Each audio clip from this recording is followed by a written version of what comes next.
Hello and welcome to an all-new Marvel Cast, Explosion Network's hub of all things Marvel, a place to talk about empty MCU and beyond, from Avengers and Defenders to Dario, Aga, and Amadeus Cho. I'm actually Hobley, the Explosion Network's God of Thunder, and joining me today, Ultimate Kieran Marchant. It is I, and that was another classic Ashley Hobley introduction. Absolutely. Also joining us, the Ciaran and Dylan Blight. I too have an ex-girlfriend Michael Myers movie. The shoutouts.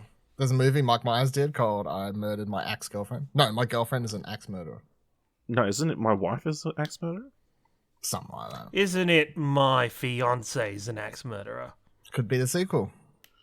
Yeah, but The Wife could be the sequel, you know. Or maybe it's a trilogy. No. The Fiance's the prequel.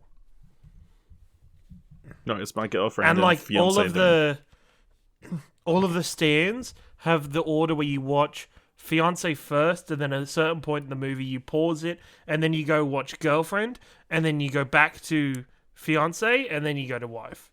And everybody hates Wife. Wife's weird. They took it in an odd direction. Okay, well, the movie is called So I Married an Axe Murderer.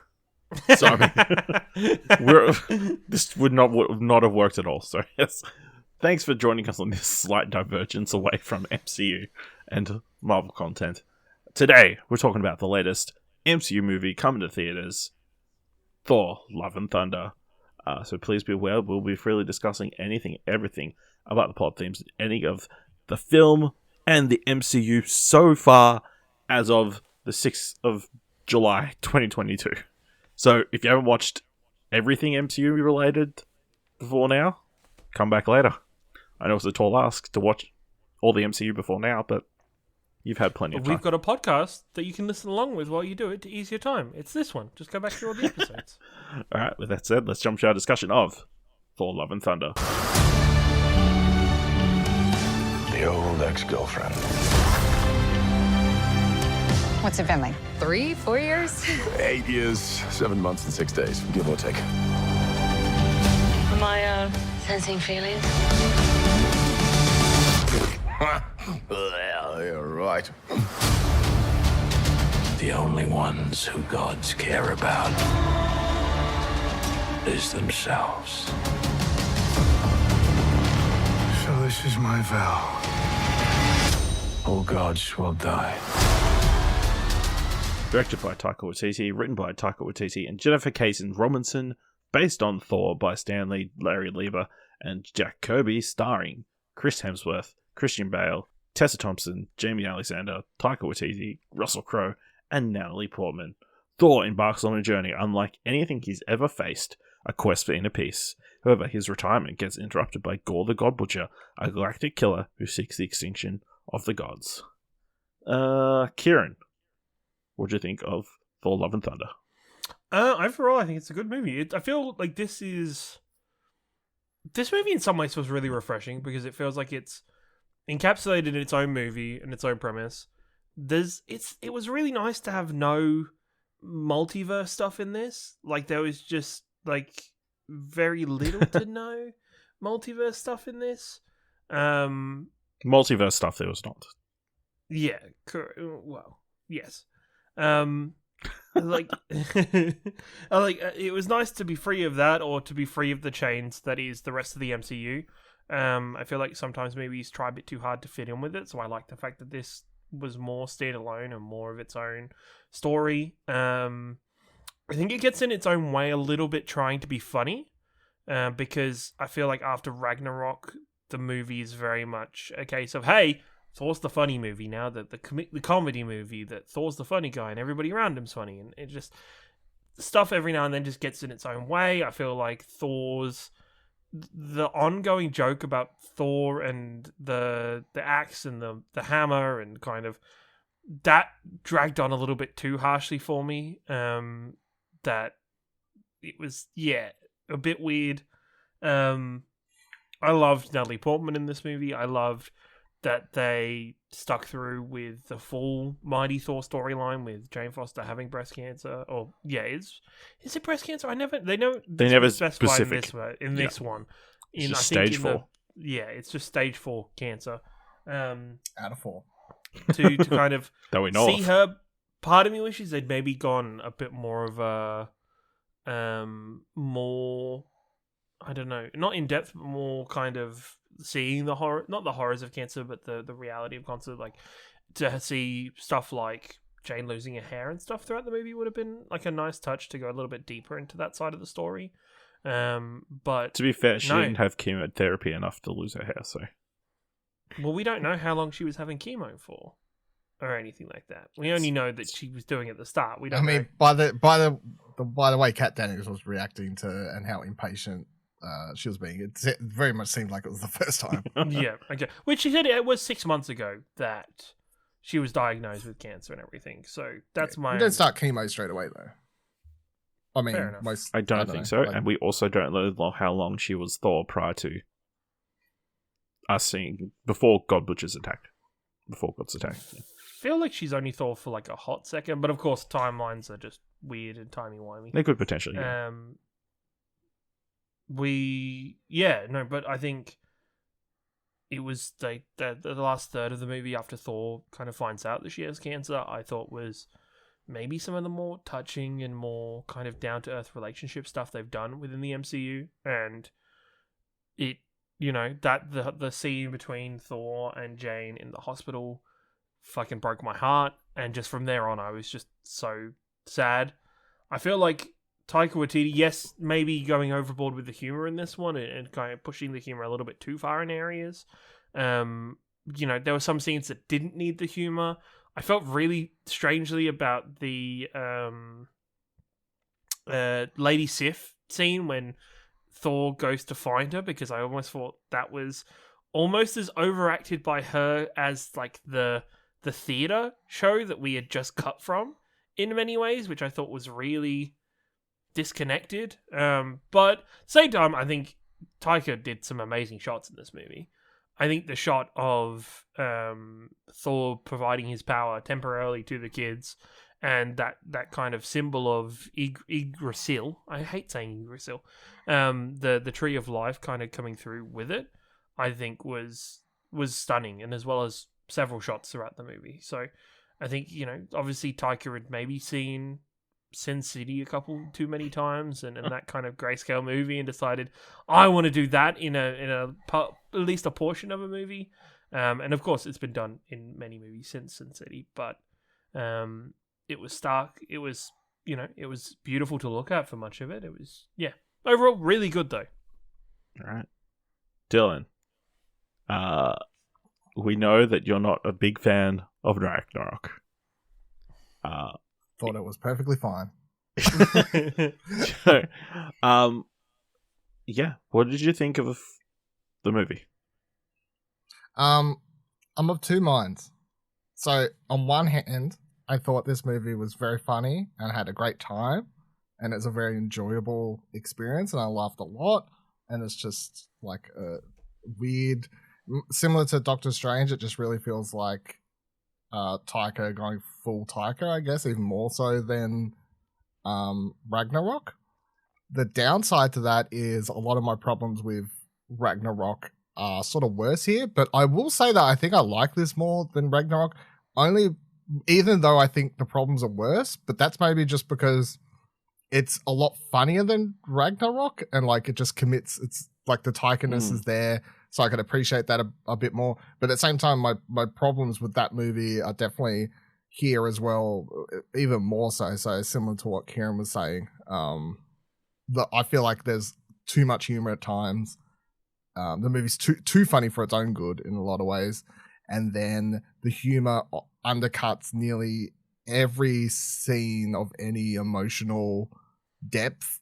Like there's maybe, I feel like it's like he's writing the script like sad things, and he's like, oh fuck, joke, like better write something funny, like oh shit, motion, which is, between this and then like I had similar problems even with Jojo Rabbit, where I feel like the seriousness of that film he was undercutting with humor as well. So I don't know if but I feel like in some of his older films he didn't have this problem, so I don't know what the go is there. But it's Gorr is fine. I feel like he's a sort of whatever villain.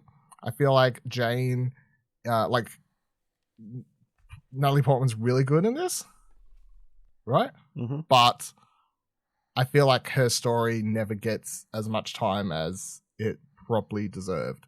Like the fact that they bring her back, give her Thor, like all this stuff, and then for a lot of film, it still feels like she's just shoved to being this supporting superhero character until she eventually sacrifices herself and whatever else. I don't feel like we really got a proper mighty Thor, like as we probably would have deserved. I feel like they could have got a bit more or given her a bit more screen time. I also feel like the pacing's like all over the place. And I don't love the action scenes in this movie. They feel very similar over and over to me. I will say, like, yes, there are some really good shots in this, but I also feel like a lot of the shots feel repeated. Like there's one, I feel like they do so many times that side-on shot of the jumping thing. Yes. And there's even a couple. Yeah, It so there's a felt like couple it of was others like, hey, this is what you liked out of the first one. Remember that shot? Let's keep doing that over and over and over again. This is Thor's thing. yeah. So as much as there is like a lot of visual stimulation in this movie, I actually don't feel like the shot were as creative as they could have been. In fact, I feel like they're quite bland. The most creative thing this movie does is when it goes into that the Shadow Realm. The Shadow Realm thing is definitely the highlight.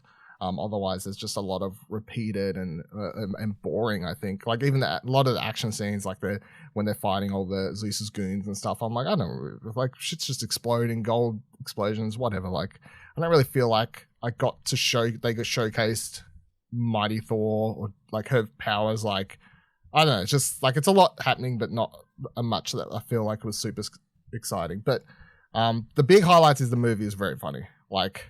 And in another world, I feel like the problem, and I've boiled it down on my head what the problem is and how you solve it, is Taika's Thor movies the plot shouldn't be focused on as big things as they are.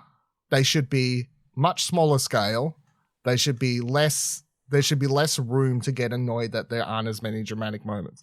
You know, so I feel like that's the answer in my mind of how you fix this, because this movie is literally about someone dying from cancer, horrible. Someone a villain who loses their daughter and then seeks revenge and has a sword slowly killing them. Like that's it. Like when you say the plot of Gorr and the plot synopsis of this film, it sounds like it'll be super serious. It's not. Like, and that's the thing. Like I don't feel like I feel like he should be doing movies that aren't focused on as serious things, and they should side these storylines until a time when another director sort of handles these ones. Because I just feel like that he could do the more comedy romance stuff and then leave them more, unless he wants to give the gravitas, but I don't think he does, which is fine. I feel like it's a wasted, like I feel like Gorr's Christian Bale and the Mighty Thor stuff could have needed a bit more drama to it. There was a thing of they were, because like I was reading an article about Christian Bale, being like, hey, there were takes that we couldn't use of Christian Bale because he was too intense or too over the top, too scary for a Marvel movie, and that after watching it, that kind of bums me out because I think there's some really cool moments of Gorr. Just like the scene that him sitting down and talking to the kids and kind of having that moment, even though at that moment I was like, Gorr is very all over the place as a character and I can't get a read of him. He's obviously just, fractured and losing a lot of himself because of he's lost his fucking marbles is what he has. Yeah, he's lost his marbles. At the same time, I kind of started going, he's a father going through grief, Yeah. At the same time, I sat there watching that performance from Bale, and I was like, "This dude played Batman. He probably should have played Joker. Like, this is actually some really good of that aesthetic for a character throughout that whole bit." And if you want to know my favorite character, it's the goats. I'm just gonna put that out there. Them goats were That was all I The could think goats of. with the goat is what you're saying? Just the goats with the goat. I was impressed. I was like, oh, this is going to be a bit joke that's going to get, like, the goats are going to get killed or something's going to happen to the goats. It's like, no, the goats were dope, like, the entire time. Like, they were badasses. Yep. I love them, but even the fact, like, they go into the shadow realm, it should be dark and scary. It should be, like, a really tense moment. Crashes into the planet. like I laugh, but I'm still like, man, like, that's funny, but I also sort of wish this just had been, like, just calm down with the funnies for a moment. Fucking hell. I enjoyed it. Like, I went in, like, I don't know if you guys had read, like, any reviews or impressions of the movie before going in. Pretty much echoing a lot of what you said. Like, the movie is too funny for its own good. You know, it gets in the way of, like, the plot and everything. I didn't find that as much, especially, I feel like there is definitely a turning point where the movie does turn into your standard serious movie. Like, kind of once they hit that Shadow Realm section. Like, there's not really that many jokes after that. Prior to that, there is a lot of jokes. Even up to the point where, yes, the ship lands into the rock. Goes first. What do you mean lands? It crashes. It just crashes. You know, they thought it was much bigger than it actually was. I think it's interesting that it is kind of so small scale, yet the stakes are incredibly high. It's an interesting choice and, like, an interesting balance that Taika is trying to walk here. I don't think he succeeds all the time. I wish the movie probably had been longer, so we could have more time with Jane, had more time with Gorr, kind of like Gorr, like butchering other gods and that kind of stuff, or Jane. Is this the shortest Marvel movie we've had in a while? Because yes, it felt super quick. That was the people saying this is the shortest movie in however long. It's like, really, it should have been longer. We could have done with some more moments. But yeah, I enjoyed, like, the simpleness of it. Of, hey, we've got to go save these kids. But of course, then it kind of expands to, hey, we've got to save all gods everywhere. So, just Doctor Strange is literally 1 minute longer. So, really? Yeah, that's 2 hours 6 feels- minutes. This is 2 hours 5 minutes. Oh, that Doctor Strange Shang-Chi- was so much longer than. Shang-Chi was only 2 hours 12, so it's only a little bit longer. Damn, They're how all- do those yeah. two movies just feel longer than this movie? Black Widow's 2 hours 14. Because so it's only like there's 10 minutes so many longer. laughs in this, but, you know, the seriousness makes it feel longer, so, you know. Far From Home's 2 hours 9 minutes. Really? That's insane. I would have said two. Like, Captain Marvel's 2 hours 3 minutes. It's shorter than this. how? That's Ant-Man and the Wasp an hour 58. This is saying, Wikipedia says 119 minutes, which is 1 hour 59 minutes, so. What? 119 minutes. It's an hour 59. Says what? Wikipedia, which is based on the Irish Film Is that Classification what it Office. Yeah. IMDb's reading in this 2 hours 5 or whatever. I don't know. But yeah, it does feel short, but it could have been longer. Especially considering where we thought this was going to go, like, leading in. And you had the Guardians of the Galaxy, and we thought they were going to play a bigger role. We thought, you know, Jane and that would have a bigger kind of place in the story. I feel like, you know, she only... We see her transform back into being not Thor like once, and then it's like never touched again until she's like, hey, I got cancer. You know? It never actually becomes a problem of her being able to fight, you know? It screams like we got the Disney version of cancer. Like, Maybe. We didn't, like... It was like the sugar-coated version of cancer that you show to kids, where it's just, you know, she's feeling tired, she looks exhausted. There's none of the more kind of... Well, she does serious die, effects so of I mean, cancer. that's... Well, but that's the not thing is, she exactly doesn't die, she turns into fucking... Stardust, which I feel like I was actually kind of bummed about, because I'm like, I feel like that kills any emotional weight of this moment, because It's because she pee-pee-poofs. old gods turn into Stardust, apparently. Yeah, Well, that's which the is- thing. I'm just- Odin. Do you think Odin dying didn't have any emotional. No, but that's different. Is it? Yes, because Odin's was a more passing of the torch, and Odin was, he willingly was like, my time's done. I'm just waiting for you two to turn up so I can talk to you, and then I'm gonna let go and let myself go. But she actively chose to, in much the same way. She knew it was going to kill her. I don't know. I feel. To be honest, overall, I don't love the ending of this movie. I feel very. I actually really dig the ending of this movie. Of it, sure they have their fight, but it's kind of they reform Gorr to a certain degree. I like that part. It's just the and this is where you're going to correct me and be like, well, we haven't seen it that much. I feel like the combination of superhero plus child is something that we've seen. Not in Marvel. Not in Marvel. That's a Star Wars thing. Fairly recently. Like, Deadpool had it. We've got, we had now. What? Julian Dennison was much older. He was much older, but it was still the same kind of relationship. Logan, even though that's now what?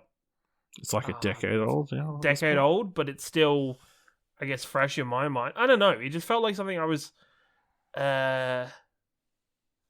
You're going to see a lot of the child-adult stuff in the MCU now as they look to introduce all of these younger cast. Yes. And set them up as either the Young Avengers or whatever this other team's going to be, because that's where you're getting all these champions or something. Yeah. So you've got Hawkeye and what's Hawkeye, Ms. Marvel. Ms.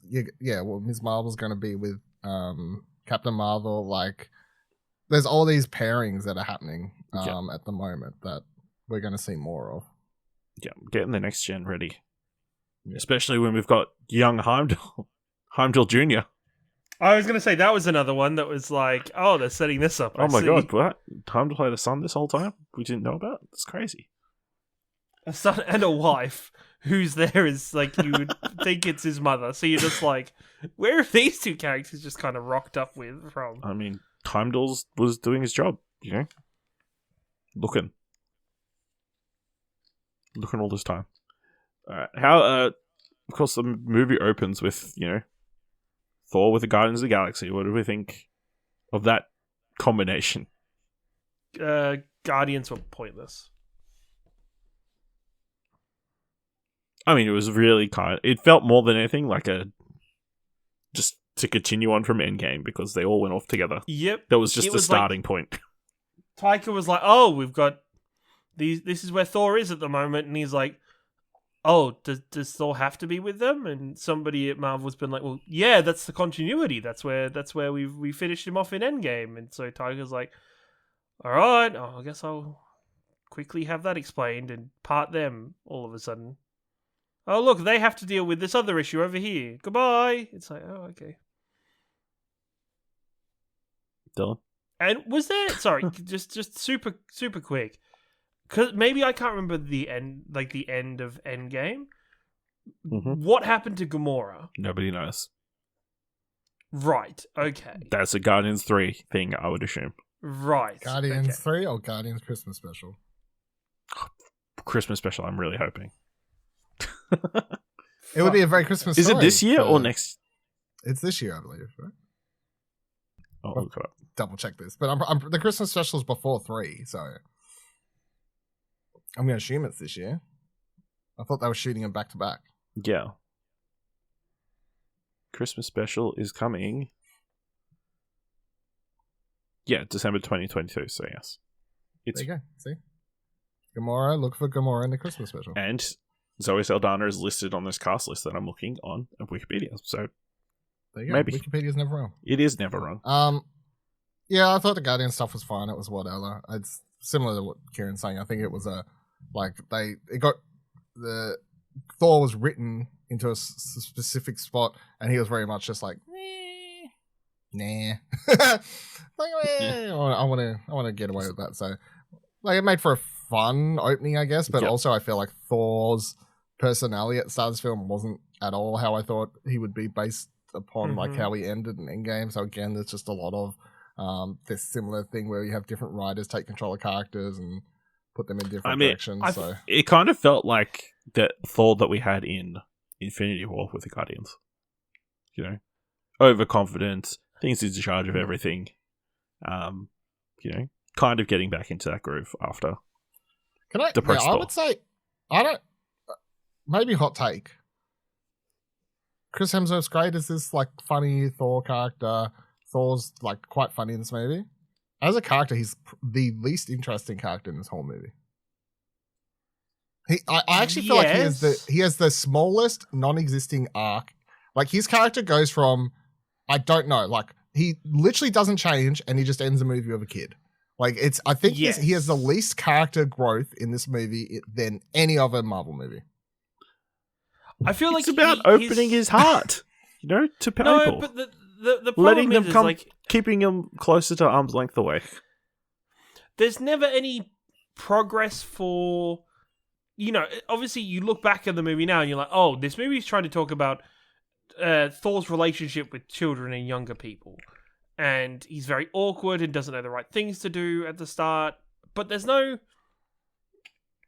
progress or learning through it. It's just all of a sudden he is much better at talking to kids later on. And then all of a sudden he knows how to pass on the power of Thor to everybody. Which I was like, fuck, this is really cool. But there was the kind of more grounded part of my brain that was like, how does he know that he can do this? And why hasn't he done this before? Maybe he has. And I think Thor's energy in this movie that should be projected at Jane and projected his relationship with Jane and dealing with his own issues towards that and is projected at the fucking weapons. And I know you could say, oh, that's him projecting that energy over to the weapons and that was the way it manifests. He's overcompensating. But also it's funny. That's the problem with it. It's funny and it's like it's not him dealing with his problems or learning anything from it. You know? But then he does deal with his problems, so thus he's learned from them. How did he deal with his problem? By telling Jane he's in love with her still. Expressing his feelings. It's the most surface level shit. I was going to say, okay. The most surface level shit. Sometimes the surface level shit is the deepest shit. Because it's the surface at the other side of the deep shit. Yeah, he is literally the character I was least interested in this movie. I feel like the character who they should have just made the movie. They should have just made Mighty Thor and had Thor be a co-star in that movie. Yes, 100% agree. There's still time to do a Black Widow-esque movie with Mighty Thor. No. I mean, even alternative world, don't even get Thor involved. Have the movie be Mighty Thor, Jane Foster, and King Valkyrie, and Tessa give Thompson. it a different director. Don't give it to Taika. I mean, we'll get into it. So we'll talk about it. Have someone direct that movie where it's Tessa Thompson and Natalie Portman. They're over here doing a very serious movie about life and learning how to do how to run it, whatever else, all that sort of stuff. Have someone do that much more serious movie, The Mighty Thor. At the same time, Taika's over here directing Thor, where he's just getting to do Korg jokes and whatever else. I'm down for both. You know, like I think and you might still get. There's still the opportunity. I don't think so. You start bringing people out of Valhalla, fucking, I'm done. It's fucking yeah. You don't think somebody's going to crash Valhalla? You know what? No, because I think you've gone through the effort of showing Jane in Valhalla. Yep. And meeting Heimdall. Yep. If they had not gone through that effort, I would all be open for any number of ways of them explaining how Jane comes back. See, I don't think that after credit scene is meant to imply that Jane can come back. I simply think the after credit scene is supposed to show you as an audience that Jane got into Valhalla. And that she died. And she's actually dead. She, unlike what Gorr believes, does get eternal reward. Yes. What she did on Earth, yeah. I think that's what I think it's showing you that she's there for the sole purpose of just showing you that she's there, not that she can come out and suddenly be back alive again. Because fuck that. She's dead, right? If you didn't want her dead, you should have. And I feel like Well, she didn't die. She got transported to Valhalla, so... She died. I feel like Did she when though? Natalie Portman... Yes. when Natalie Portman signed on to do this movie, it was largely based on we're doing the Mighty Thor storyline, and this is the last Jane Foster Mighty Thor movie. This is the only. I feel like that is her staple to it. I feel like that is why we have the montage of like them quickly showing us Thor and Jane's relationship that we haven't seen since Dark World, because they're like, fuck, this should have been a relationship that we've had growing all the way through, but because of our differences with Natalie Portman and not being able to get her back in, we didn't have that chance to do that, so we'll have to quickly do it now. And I feel like, I just feel like this was Natalie Portman's last hurrah to have a goodbye for the character, have a proper story for the character that is fulfilled, and Now she's going to make a Star Wars movie with Taika. Wow, Taika just forgot. He just forgot she was in. Don't get angry. Sometimes people make dumb mistakes and say stupid stuff. At least he's owning it. But I think the door's open. No. I think the door is open. I don't think they'll. I think they've got so many other things they could do that they probably won't go open that door. Something happened in your life where you refuse to close doors and say things are over. Be it characters, podcasts.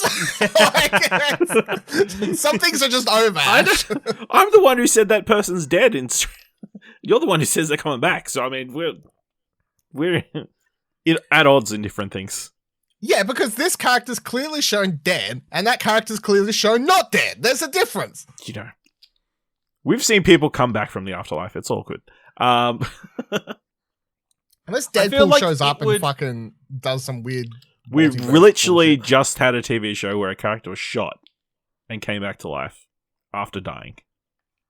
So I feel like this... if Jane was to... Somehow the Mighty Thor has returned.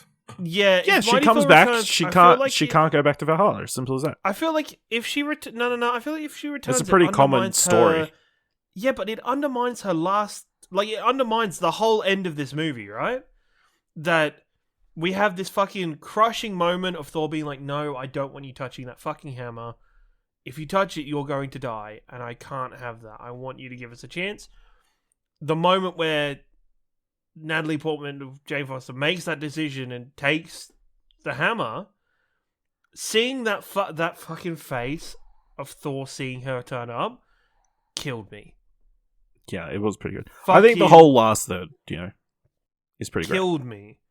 And just seeing that and seeing how it goes, I don't want her coming back, because it undermines that and goes, hey, all this stuff that we just did with you, hey, don't worry about it, we're undoing it all. So no longer get it attached to these characters in the MCU, because we can just bring them back. Listen, my boy Mephisto's going to come, break into Valhalla, cause all sorts of havoc. Remember when Loki died and Loki died and Loki died? Oh wait, Loki's still in the MCU, has his own fucking TV show. Exactly, so, anytime now. When Natalie Portman is paycheck, she'll come back. Gorr the God Butcher. Interesting opening to this movie, actually. Focusing on Gorr. Pretty heartbreaking, especially I'd imagine there was a number of children in the audience. Just this child dying at the start of the movie. Gorr coming across his god in an oasis in the middle of the desert. And, much like gods, they're like, fuck you people, you're here to... I thought Gorr was pretty good throughout this movie. Like, even with his full Joker-esque children in a cage. That's from, like, some Miyazaki shit right there. And then, him having his big Joker speech and, like... and then doing the whole tentacle thing with all of them in the Shadow Realm. I thought Christian Bale was pretty fantastic, in my opinion. I feel like it was pretty good, but just underutilized. Just could have just not allowed to be scary enough. Yeah, crank up the scariness. Give us that horror vibe. It's where they started going, and then somebody chickened the fuck out of it. I think there's a very. I different think version of I this think if it movie was out there even somewhere. scarier, you would be complaining even more about the tone of this movie. Like, No, if it's It's scary, so if it's I feel like scary, the it's fine. All the the jokes opening of won't this matter. movie is like It the won't longest undercut period it if it's without just a joke. scary. I think that's what the first like 5 minutes of this movie before he crawls in and sees the god. That's the longest period this movie has without a joke. I would say from when the That kids hospital start scene, fighting. What kids start fighting? When the kids start fighting Oh. the shadow monsters, there's no jokes between that and when. There's no jokes in there. at There all, is- when a no, little no, no, girl's there holding is up a quips. fucking teddy bear and like, Holding up a teddy That's bear. not a joke. That's funny. it's a joke. It's just like, and like Thor being like, for a time being, or for Yeah, a that's a joke. moment, like that's a joke as well. Like I feel that there's, even when it's trying to be serious, Thor is making jokes. He was just The covering his opening of this bases. movie and the hospital like scene are the only times this movie has like several minutes without a joke. What about the final when they're in the final world from Kingdom Hearts 3? All right, yeah, no joke there either. Right, so it's 3 times there's no jokes. All right. How do we feel about Valkyrie in this movie? Cool. I love her. I wish I had more. Yeah. I want her to have her own movie or spin-off TV show. I was love Tessa concerned Thompson. that she was going to die. Like when she gets stabbed by Gorr, I'm like, fuck. Oh my god, I was about to get so pissed. I'm like, motherfucker. I have to deal with Tessa Thompson on Westworld at the moment, but she's playing she's an AI robot character, so she doesn't get personality. And they're gonna take away I thought they were gonna take, like, come on. Bullshit. Thought I was gonna take away. I'm like, where the hell am I gonna get my Tessa Thompson fix? But no, she survived. They Thank should God. live this far. Men in Black International 2. Yep, that's what. Also, shout outs to another MCU character who gets to subtly hint at their sexuality, but not openly ever really do anything. She kind of has her moments, but not heaps of that. She's not gonna- it's There was no moment for her to have a full-on pash with somebody. yeah, they should have. That's what Dylan wants. So Pash is like the most Australian fucking thing.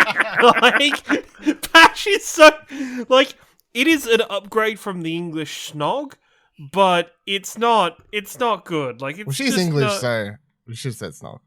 should've Which, given- she didn't get to suck face with somebody. So, yeah. Yeah, she could have though. I don't know how I feel anytime, about you know? Ashley's.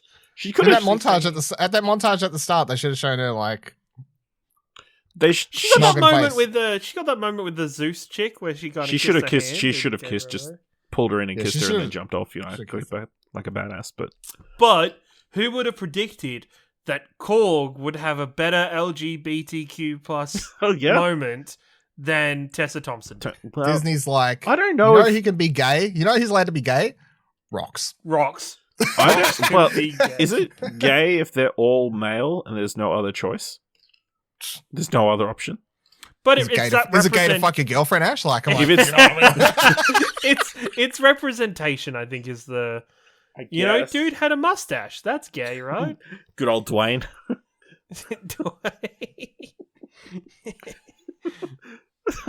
I only just got that joke.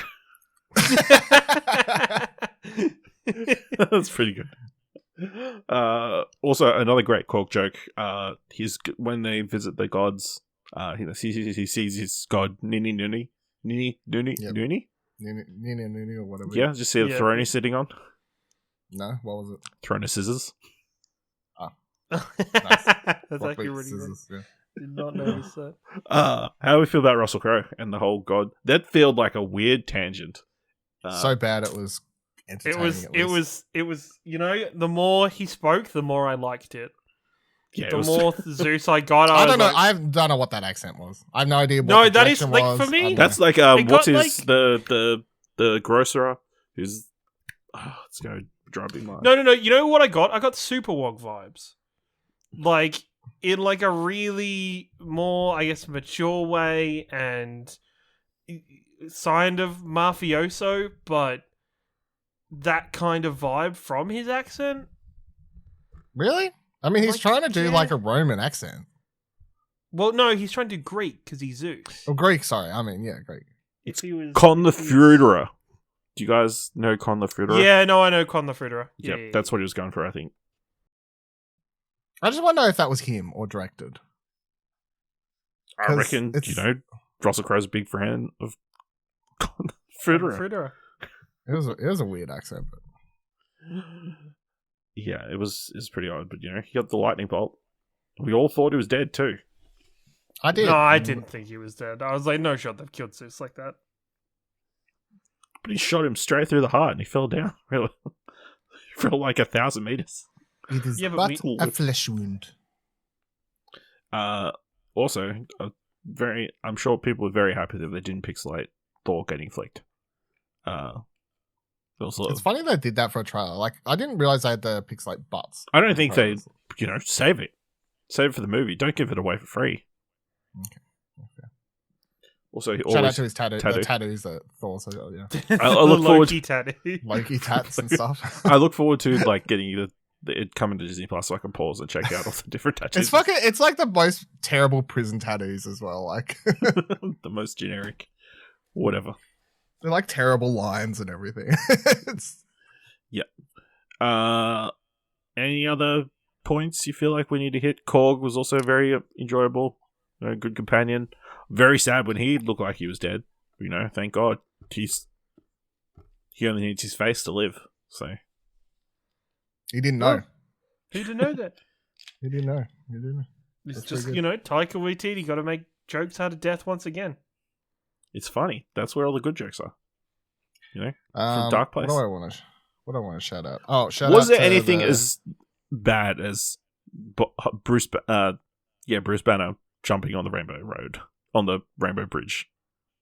Did anything annoy you as much as that? Did anything annoy me as much as that? I don't feel like any one particular moment. I don't think undercut anything something. undercut any moment, particularly. I don't feel like there was one strong undercutting. I just feel it was a consistent undercutting. The movie was consistently treading on its own toes to have jokes, but that's what I'm saying. Like, I'm not saying I don't like this movie. I'm looking forward to watching it again. I found it a lot better than Ragnarok because it is a lot funnier. It is a blast. It is a lot of fun to watch, but I don't feel like, from a story and narrative perspective, it's just got a lot. I have a lot of problems with it. As far as a movie I can watch for jokes, very Fair. funny. Like, it's great. The thing I was going to shout out was the reappearance of the actors and everything. So we got Matt Damon Yep. back. Yes. And, And Luke, Hemsworth. is it Luke No. Hemsworth? No, it's the one from Westworld. Which the one I don't know if he's ever been in no. anything else. No, because No, I can't Chris, remember. Chris, Liam, and Luke, right? I think it's Yeah, Liam. Luke. No, Is it's Luke Hemsworth, because Liam Hemsworth's Hunger Games Hemsworth. Oh yeah, no, it's Luke then. Yeah, it's Luke. Yeah, it's Luke. Yeah. Look at me! Um, Look at me go! Unbelievable. Yeah! Points, Crazy. points for you. And then we got Sam but Neill back. also, yeah, Sam Neill was good. But then when Melissa McCarthy showed up, I was like, "What the fuck's going on?" There's a lot of weird cameos in this movie. That they spent a lot of time on that sequence. I That didn't they even really mind. didn't need to. Like, I was like, they don't need to, but I'm enjoying Matt Damon just going ham. And then him and And then them Bill- showing back up again, him and Luke being like, well, actors, we Do can fresh start material. working on the screenplay right now. Bring everybody together. But then they also had like, I was trying to find his name here because I recognize him but couldn't remember his name. Ben Falcone is like the stage manager who's like in all these movies with Melissa McCarthy, like in a bunch with him. So I'm like, is this like they just go hand in hand? And then what was the other weird cameo I spotted? well, Oh, yeah, Ben Dale- Falcone's Melissa McCarthy's husband. So Oh, okay, there you go. I didn't know that. And then you've got Daly Pearson was in this, which is like the executive producer of Bluey and does some of the voices, which I was like, sure. Like, Wow. so Big there's Bluey some like fans. wild. And then what was the other one I wanted to shout out? Oh, Elsa Pataki played the Wolf Woman, which was a good little The one cameo who's- there. I thought. The wolf woman that Love he's and Thor. kissing while riding. Yeah, a the female one. wolf. Yeah, yes. So that was a That's good, funny because get you- apparently Chris Hemsworth. Chris Hemsworth's in her movie with her. Is he? Yeah. Okay. Which no one watches because apparently it's terrible. So Can I say It was very popular on Netflix. A lot of hours watched. So that does I not. haven't mean watched it it's yet. good. So we'll see. So- Also, I think the tour guide who is doing the tour is Thor's old roommate, is what my brother said. Oh, from that short that they did? That's who... No. It's on here somewhere. I think it is. Oh my god, it totally is. Daryl. I didn't realize he played him as well then. I never put that together. What? That, No, that's who I was talking about. the Bluey or Belfast Ben. Yeah, the bluey guy. I didn't realize he was Oh Daryl. my god. Mind blown. So I there didn't you know go. that either. Oh, well, it's good. Like, I recognize his names in the credits, like, because I was sitting there watching credits, waiting for the after credits, obviously. And, like, I recognize his name now from Bluey. So I was like, oh, that's funny. But I never realized he was Daryl. So that's funny. Yeah, there you go. I will say an evolution from Ragnarok that I was annoyed with in Ragnarok. The ability to use more than one licensed song and to just choose Guns N' Roses. Yeah, and, I was also going to mention this really Yeah. pissed me off. This really pissed me off. Like, it's not even Guns N' Roses multiple albums and songs. It's literally Taika. So Marvel's like, so what are we using for soundtrack? Taika held up the one Guns N' Roses album and went, this. And they're like, just the one song off that? Nah, this is it. Like, we're using the songs This off movie this was album. scored by Axel. You know? He chose the playlist. Axl even-handed, but you know what? I did have a very strong urge to play Guns N' Roses on my drive home because I was like, "Damn, this is some good shit. This takes me back to when I was a teenager and learned who Guns N' Roses were, right around the time of Guitar Hero 3." Yeah, That's fine. All right, Ciaran, what's the most marvelous moment of Thor: Love and Thunder? Thor giving the power of Thor temporarily to the kids. As I said, it was the actual cinematography behind it I thought was awesome. Even though I had to turn off my logical brain for a bit and to explain what the fuck was happening. No, I absolutely love this to bits, and it was a great moment. It was, got me a little bit choked up and a bit hyped up for the moment itself, and because at first I was like, this is very strange. He is talking to these kids and sending these kids into battle. That seems horrible. Like that seems like this is what is going on. There's got to be some kind of like twist to this, or something that's going to be like, hey Thor, don't send kids into battle. But no, the moment he kind of empowered them all with the power of Thor, I'm like, that's some cool shit. I'm glad we didn't have fucking Shazam levels of them all becoming buff Vikings all of a sudden and getting armor and stuff. They were all just lightning powered up. But no, it was a good moment and the most marvelous moment of all. Yeah. All right, Dylan, what was your most marvelous moment?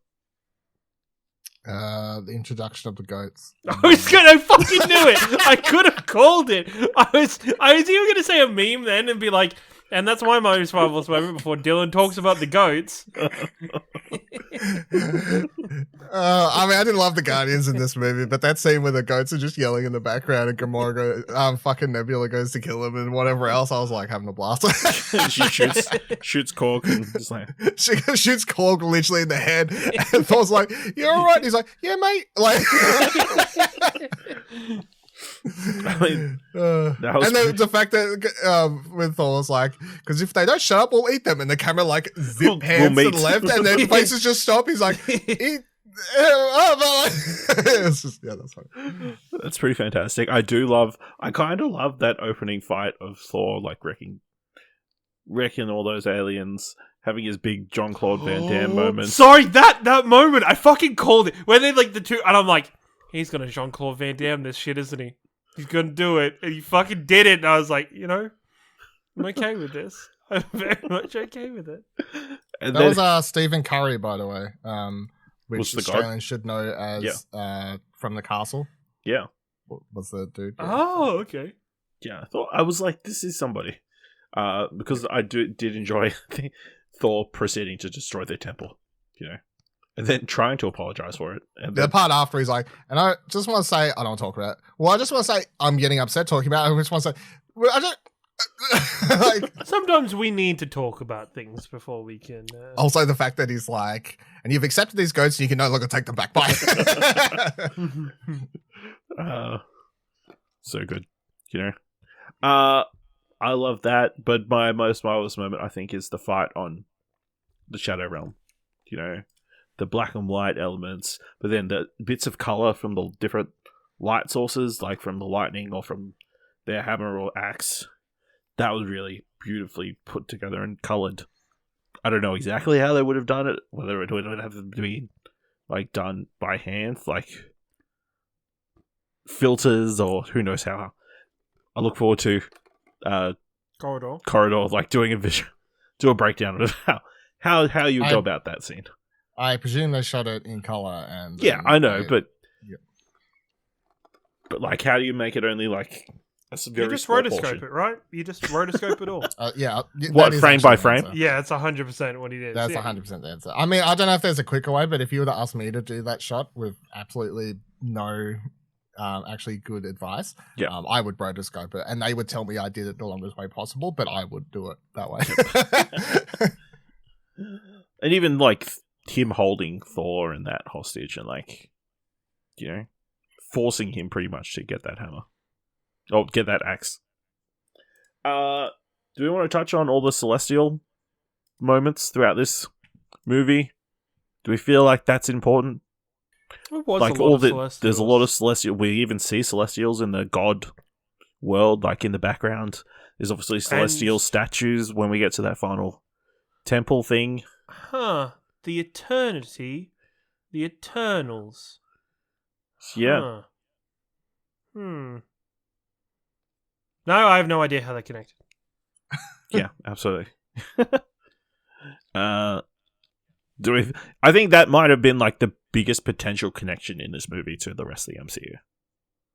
Like hinting at different celestial beings and that kind of stuff. And them reaching eternity. Also, I kind of saw... I was surprised. I thought for sure Thor would go in there and wish Jane would be healthy again. It was too That's what predictable, right? that's what I thought it figured was gonna be as well. Yeah. Yep, so... Yes, we can be happy that it didn't exactly go that way. And we get, you know, little Love. Which is apparently her name. I didn't realize. Her name is Love. And that very sweet moment. Also, the little girl played by Chris Hemsworth's daughter. So, you know, that explains the back and forth and that kind of stuff. He's like, man, nepotism. Eventually, gets I'm going to be his brother out a of job, gets his daughter a job. He's just looking out for himself. He's just like, man, eventually I'm going to be, even though I'm going to wait till I surpass Hugh Jackman in the most years served as a single comic book character. But once I'm done, I need a way of getting this MCU money. Hugh Jackman's going to come because back into one MCU movie so he can... Or was it when they filmed it, they just had no choice because they couldn't get anyone else? It was COVID, yeah. It was COVID. So. It's like, we don't have time. We just need to find some girl who's willing to sit in this makeup. Also, very childlike whole sequence. And credit sequences. We get a mid-credit scene where Zeus is alive. He's talking to somebody. And that somebody? Hercules. Hercules.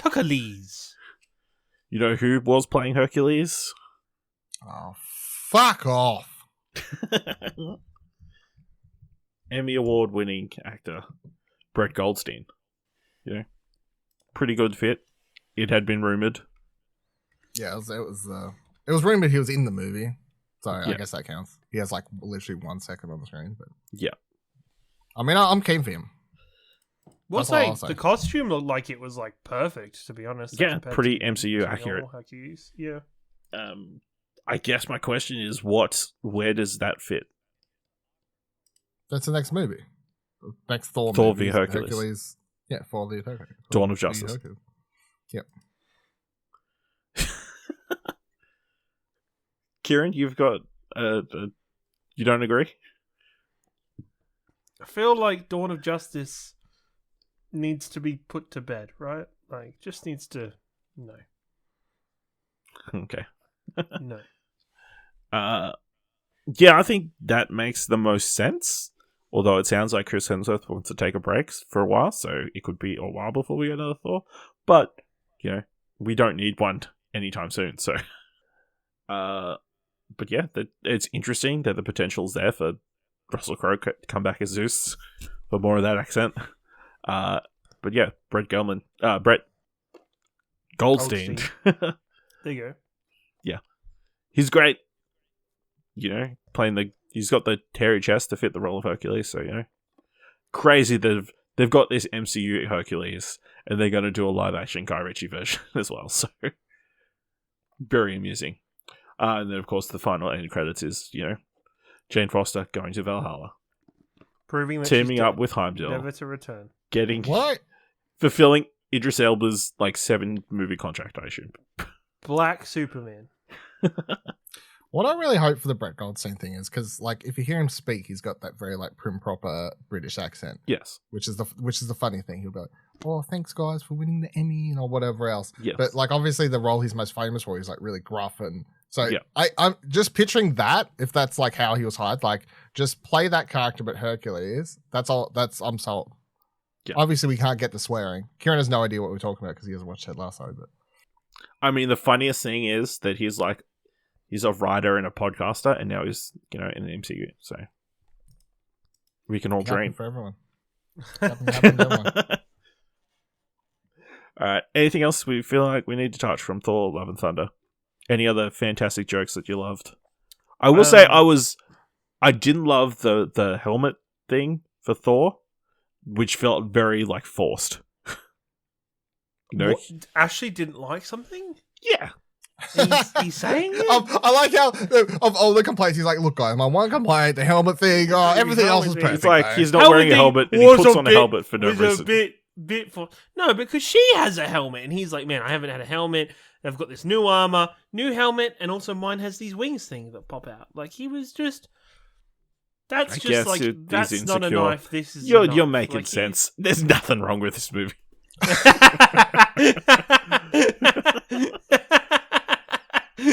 Fucking hell. My one question coming towards the end of this movie: do we feel that it's taking a very long time to set up the MCU direction? Yes, considering we thought that Multiverse of Madness was going to do that, and it didn't. And I guess the only thing we've had that's had a major direction to it really is Loki. Loki is the thing that's had the most direction for where the MCU's going. We assume. Yeah, I just don't... But isn't that what we want? We just wanted these self-contained stories for a little while? We didn't necessarily need a direction for the entire MCU? But the thing is, that's the thing, right? If they had chose to do that, yes. But they haven't chose to do that because there's definitely this multiverse stuff going on. They have put the multiverse into action. They've told us this is happening, but they're not. They've used it twice. No, they've used it more than twice. Loki, WandaVision. WandaVision wasn't a multiverse. It's still teased and set up the idea. That's Doctor Strange, Spider-Man, I guess. That's kind of half the premise of that movie is... Literally the whole premise is a bunch of Spider-Man come through. Yep. Yeah. The whole point, you mean, not the premise. Yeah. Whole point. So yeah, I feel like, yes, if every movie was just a standalone story and whatever else, fine. But I think, I'm at the stage now where they just keep fiddling around with all these ideas. I am now at the point where I'm like, all right, I just need I just want to know. Do we think we'll know once the next slate of films is revealed? Fuck if I know. No. Probably not. You know what the biggest problem is, right? Is that I think they are trying to figure out what the fuck they do without Avengers films. Because Avenger films were the bookends of the phases. They were hey, this movie is where we're building to. This is going to wrap up this block of movies, and it's going to set up everything next. Yeah. And they don't have that anymore. Do they just do an event film? We thought that was going to be multiverse, right? No.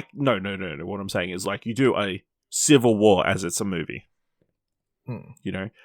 Yeah, I don't know. Siege.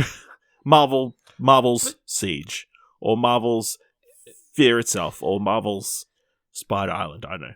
Or Secret Wars. Or stuff Secret like Wars, yes. Yes. Secret Wars makes sense. But Didn't we? This might be me wrong remembering. Didn't we think that's what Doctor Strange was going to be? Was yes, the we first did. One of those, and it just wasn't. And that's okay. It's okay that it wasn't, but I feel like that leaves us now with more questions than answers. Of okay, where the fuck do we? Is we it need exciting that we've got structure. questions, or is it annoying that we don't have answers? I think it's just. I feel. I think everything starts next year. But I just feel like there's been a lot of like just throwing out elements and not giving you a general direction. Where if you compare that to Thanos, it was very slowly teasing Thanos, literally putting his like saying from one Avengers, lines yeah. over like 10 films. But Like- you always knew Thanos was the Endgame. super Literally. minor thing, and I think this is them wanting to get away from them and why they didn't do it. I was almost waiting for them to say Jane's cancer was caused by having the Infinity Stone use her body as a vessel for a period of time. They made it like hereditary, it seemed like. Yes, correct. They did. They did. Alright. Anything else? Alright.